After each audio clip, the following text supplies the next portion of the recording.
Colleen McKenna, welcome to the Modern Sales Management Show. Great to be here, Josh. I'm really looking forward to this conversation. And so let's get right into it.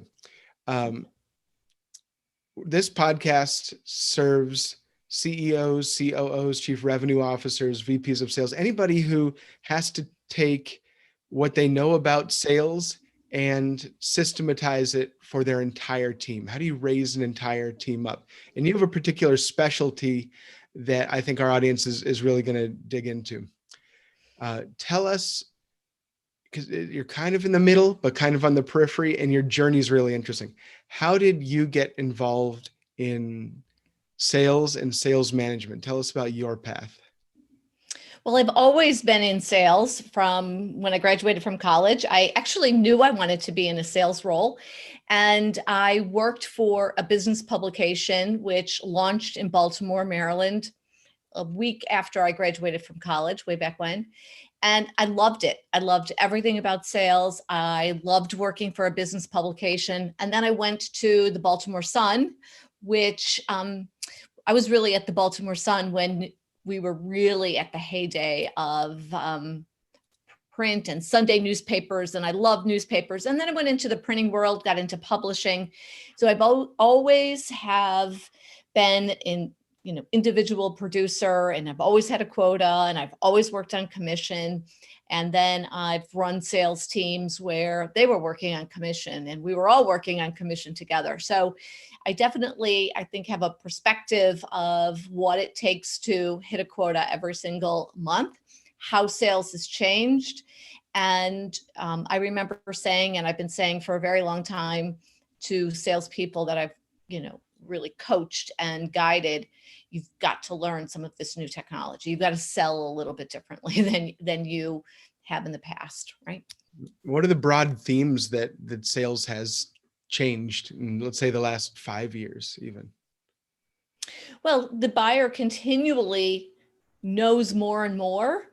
And so how you add value, I think, is incredibly important. And I sort of always want to be the person, and I always want to be coaching a team that's adding value to a prospect or that client or customer in every single call. So that sort of passion to be learning and adapting and being very agile is, I think, incredibly important.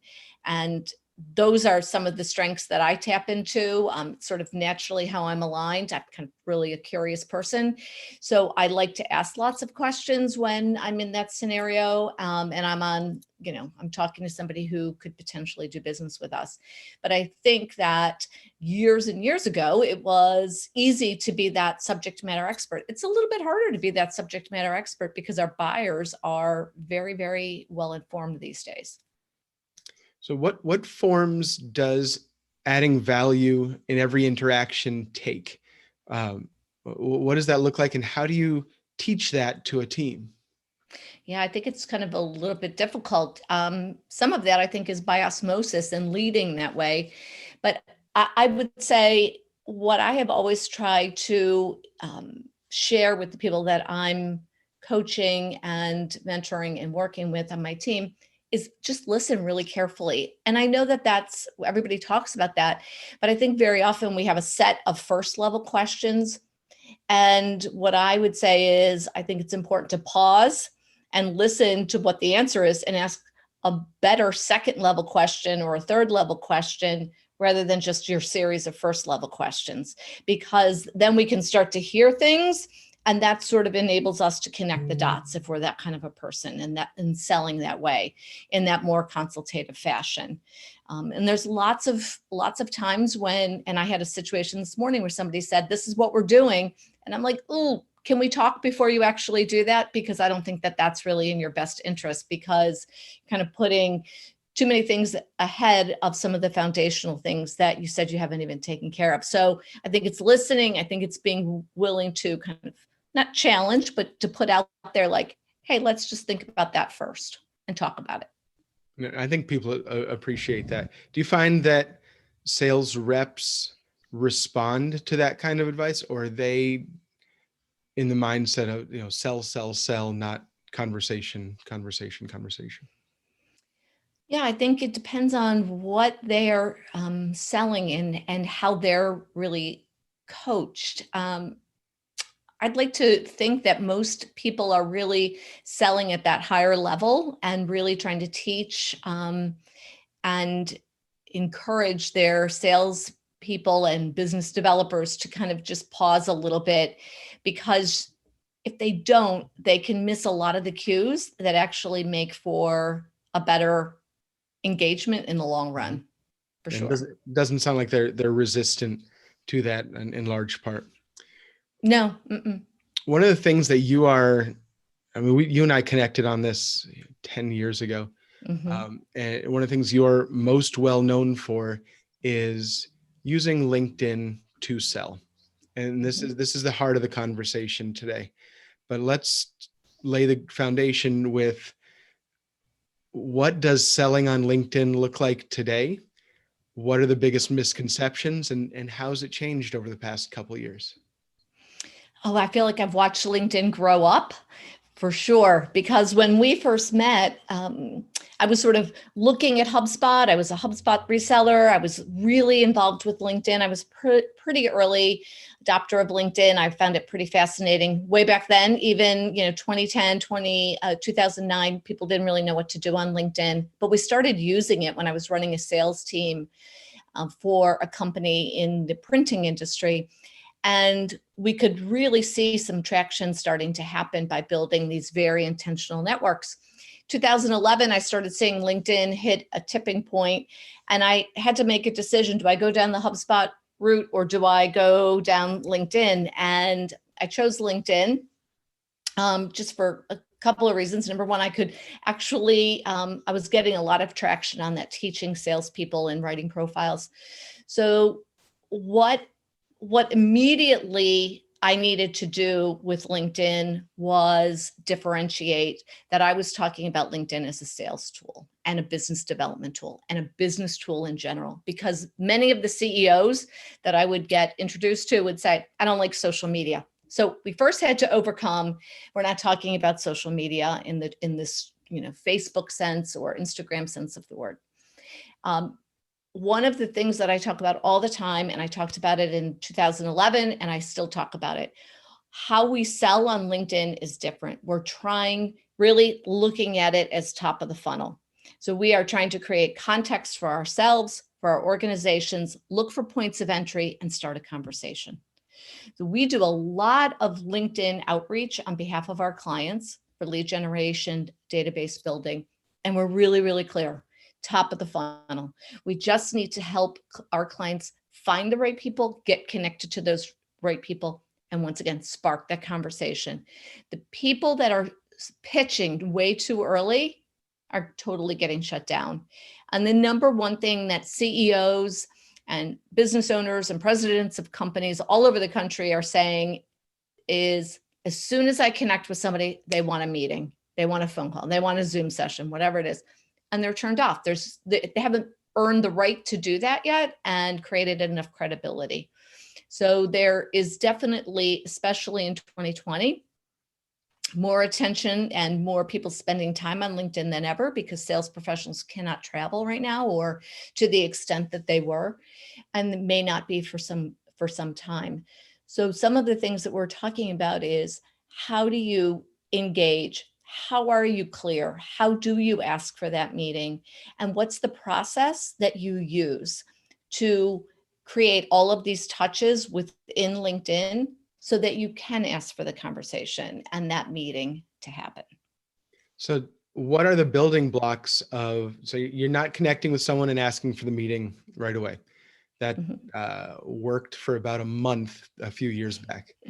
Okay. And then what are the build, you don't have to, get into specifics, because there's a bunch of, it depends on so much, the market and the Right. product and all that.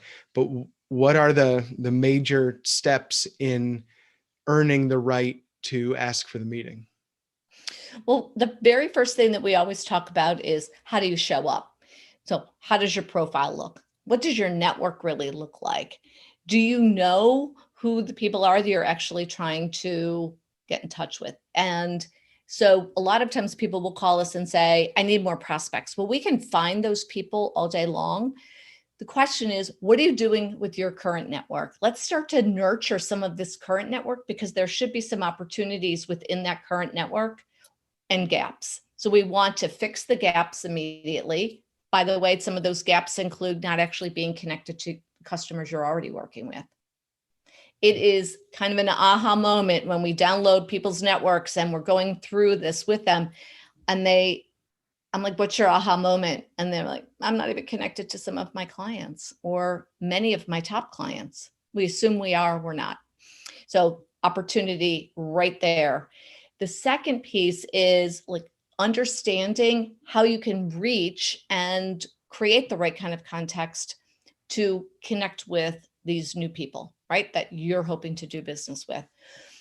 The other part is understanding, and one of the misconceptions that we see quite often is just using LinkedIn.com and being a basic member in LinkedIn.com and not using and thinking about how LinkedIn is set up and moving to, for example, Sales Navigator. So for us, the clients that we work with, either in coaching, training, or on behalf of, who want to use LinkedIn for lead generation, business development, they're all in Sales Navigator.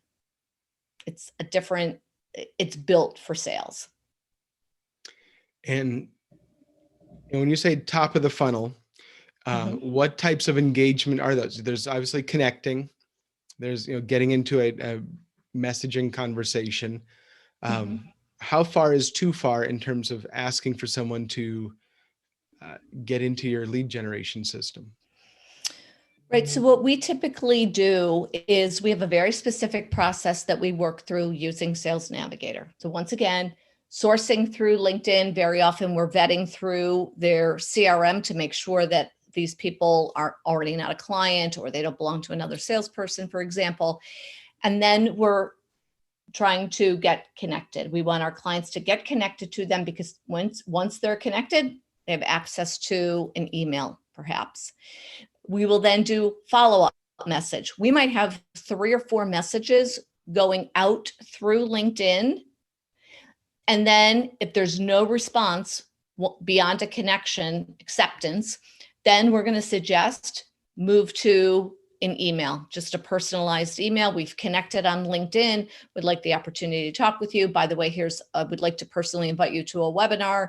Here's a blog post that I thought you might find valuable, whatever it is, tying in content where we can, if there is that original content available. But we are very much all about take it out and find another channel, because what we do recognize is not every person is using LinkedIn as their main channel for communication. So adding that email in there, adding a phone call in there, although phone calls are just a little bit more difficult now because so many people are working remotely. So that's a little bit dicier. But what we want to lead with LinkedIn, but we do want to create a surround sound system, if you will, right? Because once again, once we figure out, or our client can figure out how this person's responding, what channel, then we can begin to communicate with them through that channel. You're more omnipresent. Yes. All right. I'm a sales director. I've read your material. I've seen your videos. I like what you have to say. I know my team is not utilizing LinkedIn in any coordinated way or very effectively. What are the steps that I would take to systematize the use of LinkedIn in business development? And how long does it take? Where do I start? So I always recommend starting by reviewing how your team looks online, and primarily through LinkedIn. And I would benchmark that against best practices for a well-written profile. Does it really talk? And for salespeople in particular, Josh, we don't really want that profile to represent what a great salesperson they are. Because if it suddenly looks like, when they're talking in their about section, how they've made quota for the last, 10 years and President's Club and all of that, then I might think as a prospect, I'm going to get really sold. right? I might feel like too much. Right. We want to craft those LinkedIn profiles as marketing tools. So I want them to be, I always build profiles so that the salesperson's profile explains the problem they solve, who their ideal client is, etc. Context for the company, maybe their why statement, their value proposition. I'm going to work with my salesperson on understanding what kind of a network they already have. And this is particularly important if you have a salesperson on your team that's come from another industry. So by way of example, I was working with a client in Chicago, an IT company, and their salesperson, who was really leading business development, I recognized after a training session that they weren't really keen on using LinkedIn. And I didn't understand why, because I knew in their previous role, a couple of years before, they had been a healthcare recruiter. So knowing they had been a healthcare recruiter, I knew that they must be pretty familiar with LinkedIn, probably had used LinkedIn Recruiter. So in a follow-up one-to-one coaching session, I asked, why aren't you using LinkedIn? And he said, my network is not valuable.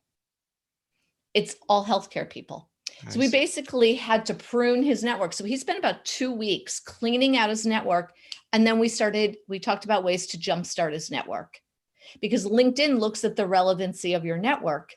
If you're connected with all healthcare people and you're now calling on CFOs, they're not going to suggest those people for you, right? You can go find them, obviously, but LinkedIn does look at the relevancy of the network. So I want to understand that about my salespeople.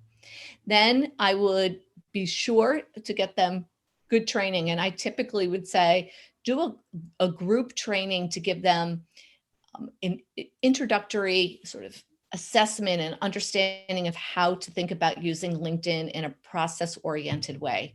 I guarantee any group of 3 or more, there's novices and there's power users. Even the power users are not always systematic or process-oriented. It's very detailed work to do this kind of lead generation in LinkedIn. So for an outside salesperson, sometimes this is really hard. Then I would follow up with one-to-one coaching, because what happens in one-to-one coaching is whomever's doing the coaching really begins to recognize and hear from that salesperson where they actually are. And sometimes that does not get revealed in a group training session. So it is ongoing, because platforms like LinkedIn, they're always changing. Right. What does it mean to jumpstart your network? What does that entail? Right. So that really means understanding who you want to be connected with, maybe start to join some groups, because that'll automatically build access, and you won't be connected to those people, but you do have access to them. So a lot of times we'll look at groups for that purpose. The other thing we do, we work with lots of clients who have moved around, or maybe they're now focused on starting a business locally and they've worked internationally. They have no local network, or the opposite. So we have to do a lot of sourcing, and you want to start connecting with a number of people as quickly as possible. All of those connection requests, though, do get personalized. So we're not just hitting a connect button on LinkedIn. If anybody can spend $1,000, $10,000, $100,000, $1 million with you, they deserve a personalized connection request. And the more you personalize and really are thoughtful about the messaging on LinkedIn, the more LinkedIn typically gives you favor and you get better response, for sure. What are the biggest mistakes that sales managers make when they're trying to roll out a LinkedIn strategy to their team? Well, I think the first piece is they might buy, for example, LinkedIn Sales Navigator Team Edition. So they've thought about it, but they don't have a strategy to it, or their strategy does not include thinking through the process on LinkedIn when it kind of dovetails with maybe a more traditional sales process. We typically see that most people who say to us that they've used Sales Navigator either individually or as a team never had a process to it. So most people tell me, yeah, I used Sales Navigator in the past. It didn't work. Well, it only works if you manage through the process. Right. And the process is very detailed. That's that's really kind of the crux of it, Josh. I think that it's, we just did a coaching session a couple of weeks ago with somebody on Sales Navigator, and 2 days later, he's like, can you guys please take all of this over? It's like way too much. It's not hard. It's just very process You oriented. hear that a lot. Do you hear that from salespeople? It overwhelms me, the amount of things that you need to do to build relationships at scale. Yes, it's very hard.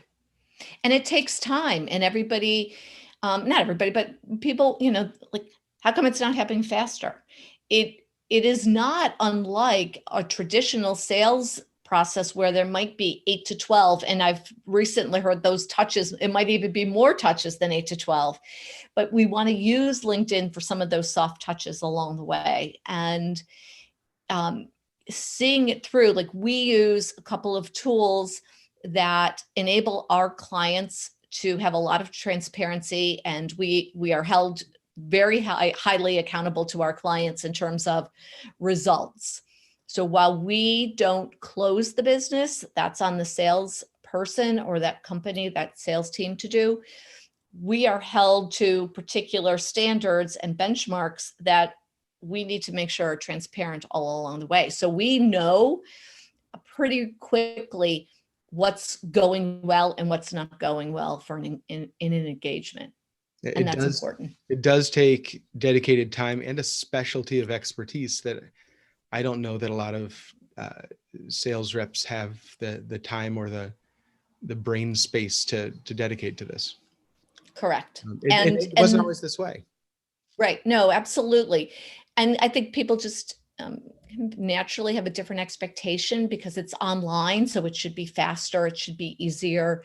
There's a lot of automation right now around LinkedIn lead generation. And, I don't know, maybe that's a topic for another day, but that there's so much around that to kind of talk about, because a lot of people are drawn to the automation, and people will call me all the time and say, I need an automated system. What's yours look like? Well, first of all, ours is not automated. Right. That's the biggest difference. I am always pointing out the landmines with automation, because it can go wacky really quickly.